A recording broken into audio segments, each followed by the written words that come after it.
Assalamualaikum warahmatullahi wabarakatuh. Baiklah, pada video kali ini saya akan menjelaskan tentang materi kewirausahaan dan kepemilikan bisnis. Sebelumnya, saya akan memperkenalkan diri terlebih dahulu.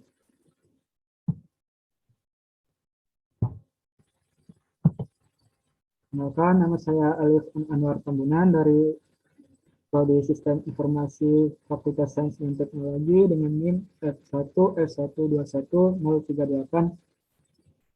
Adapun pada materi ini terdapat dalam mata kuliah pengantar bisnis dan manajemen dengan dosen pengampu Pak Daniel Arsa, Eskom MSI. Baiklah, langsung saja kita masuk pada materi pertama, yaitu kewirausahaan. Pada bagian kewirausahaan ini saya membaginya dalam 4 bagian, yaitu pertama, definisi kewirausahaan, 2, hakikat wirausaha, 3, manfaat wirausaha, 4, keuntungan dan kelemahan wirausaha. Yang pertama, definisi wirausaha.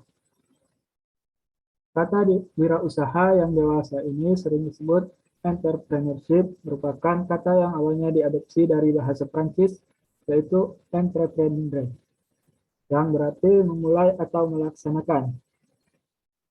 Sedangkan wirausaha atau wira swasta sendiri merupakan penggalan dari kata wira, swasta, dan usaha. Wirausaha adalah orang atau sekelompok orang yang melakukan usaha sendiri untuk memenuhi kebutuhannya. Yang kedua, hakikat wirausaha. Berdasarkan beberapa kajian beberapa ahli, seorang wirausaha setidaknya memiliki 6 hakikat wirausaha, antara lain: 1. Kewirausahaan adalah suatu nilai yang diwujudkan dalam perilaku yang dijadikan dasar sumber daya, tenaga penggerak, tujuan, siasat, kiat, proses, dan hasil bisnis. 2. Kewirausahaan adalah suatu kemampuan untuk menciptakan sesuatu yang baru dan berbeda. 3. Kewirausahaan adalah suatu proses penerapan kreativitas dan inovasi dalam memecahkan persoalan dan menemukan peluang untuk memperbaiki kehidupan. Poin keempat, kewirausahaan adalah suatu nilai yang diperlukan untuk memulai suatu usaha dan perkembangan usaha. 5. Kewirausahaan adalah suatu proses dalam mengerjakan sesuatu yang baru dan sesuatu yang berbeda yang bermanfaat dan memberi nilai lebih. Yang terakhir, kewirausahaan adalah usaha menciptakan nilai tambah dengan jalan mengombinasikan sumber-sumber melalui cara-cara baru dan berbeda untuk memenangkan persaingan. Lanjut pada submateri yang ketiga, yaitu manfaat wirausaha. Manfaat wirausaha di sini terbagi menjadi 2, yaitu pertama, manfaat adanya wirausaha, dan kedua, manfaat wirausaha bagi pembangunan bangsa. Adapun manfaat adanya wirausaha yaitu sebagai pionir dalam menyediakan lapangan pekerjaan, sebagai kreator utama terciptanya pembangunan bagi lingkungan sekitar. Secara pribadi dapat menjadi teladan melalui sikap berani mengambil risiko, jujur, tidak merugikan orang lain, maupun sikap-sikap terpuji lainnya. Sebagai contoh pribadi yang taat akan hukum serta peraturan-peraturan yang berlaku lainnya. Selanjutnya, sebagai pribadi pendidik bagi karyawan yang dipekerjakannya, di mana pendidikan tersebut berupa pendidikan kemandirian, disiplin, jujur, dan tekun. Dan manfaat yang keenam, dapat menjadi seseorang yang mampu menjaga keserasian atau keselarasan lingkungan, baik dari segi pergaulan maupun dalam hal-hal yang berhubungan dengan kepemimpinan. Selanjutnya, manfaat wirausaha bagi pembangunan bangsa. Manfaat wirausaha bagi pembangunan bangsa ada 3, yaitu 1. Wirausaha sebagai motor penggerak kegiatan pembangunan seperti melancarkan proses produksi, distribusi, dan konsumsi. 2. Wirausaha dapat meningkatkan pendapatan masyarakat serta menyerap tenaga kerja yang pada akhirnya dapat mengurangi tingkat pengangguran dan kemiskinan. Dan manfaat wirausaha bagi pembangunan bangsa yang terakhir, yaitu wirausaha dapat membantu pemerintah dalam bidang ekonomi dengan menyediakan barang-barang atau produk konsumsi sehingga ketergantungan pada barang-barang produk asing akan berkurang.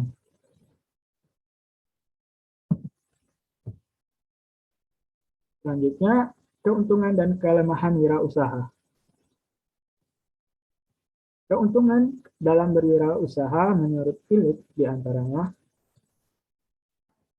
yang pertama, otonomi, pengelolaan yang bebas dan tidak terikat membuat wirausaha memposisikan seseorang menjadi bos yang memiliki kehendak terhadap kontrol bisnisnya. Hal ini juga didukung dengan pendapat Robert T. Kiyosaki yang menyatakan bahwa pada dasarnya perspektif menjadi seorang wirausaha adalah pilihan karena mencari sebuah kebebasan. Lalu keuntungan yang kedua adalah tantangan awal dan perasaan motif berprestasi peluang untuk mengembangkan konsep usaha yang dapat menghasilkan keuntungan dengan memotivasi wirausaha. Keuntungan yang ketiga, kontrol finansial bebas dalam mengelola keuangan dan merasa kekayaan sebagai milik sendiri.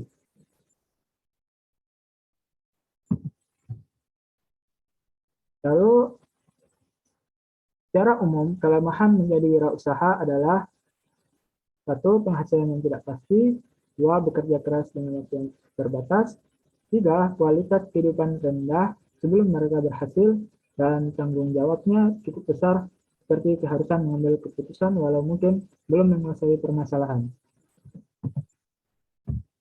Selanjutnya pada materi yang kedua yaitu kepemilikan bisnis.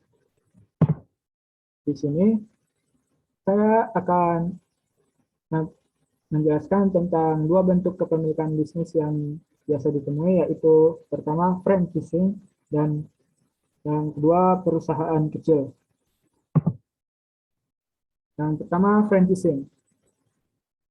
Semut dan Cohen mencoba membeberkan definisi umum mengenai franchise, yakni suatu bentuk bisnis yang pada dasarnya terdiri dari sebuah organisasi atau pemilik waralaba dengan paket bisnis yang teruji pasar yang berpusat pada suatu produk layanan.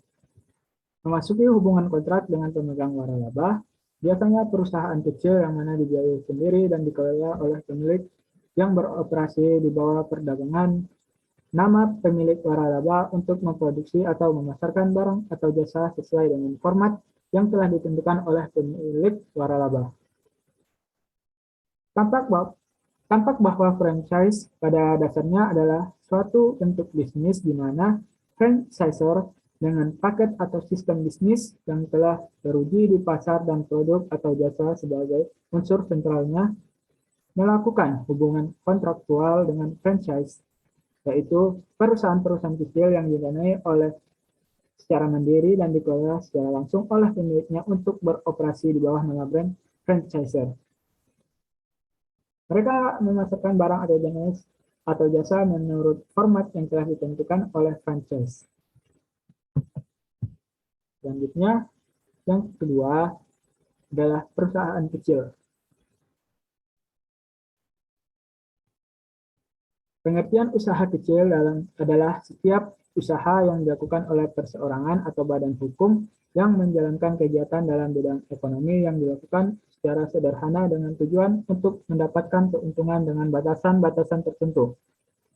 Atau dengan kata lain, usaha kecil merupakan usaha yang dibangun dalam skala kecil, modal kecil, serta cakupan pasar yang kecil. Namun melihat kesempatan yang besar, membuat usaha kecil dapat memberikan penghasilan yang cukup lumayan. Sebagai tambahan, saya akan menjelaskan tentang perbedaan wirausaha dan usaha kecil. Pada umumnya, perusahaan kecil memiliki badan hukum yang jelas, sedangkan wirausaha jarang yang memiliki badan hukum yang jelas.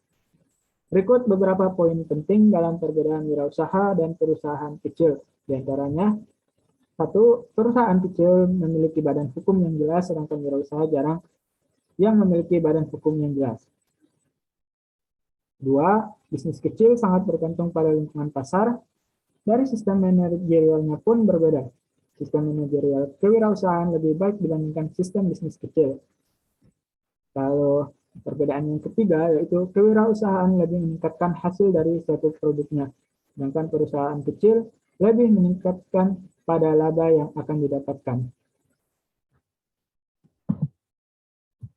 Itulah tadi presentasi tentang materi kewirausahaan dan kepemilikan bisnis dari saya. Terima kasih atas perhatiannya. Mohon maaf apabila ada kesalahan. Saya akhiri. Assalamualaikum warahmatullahi wabarakatuh.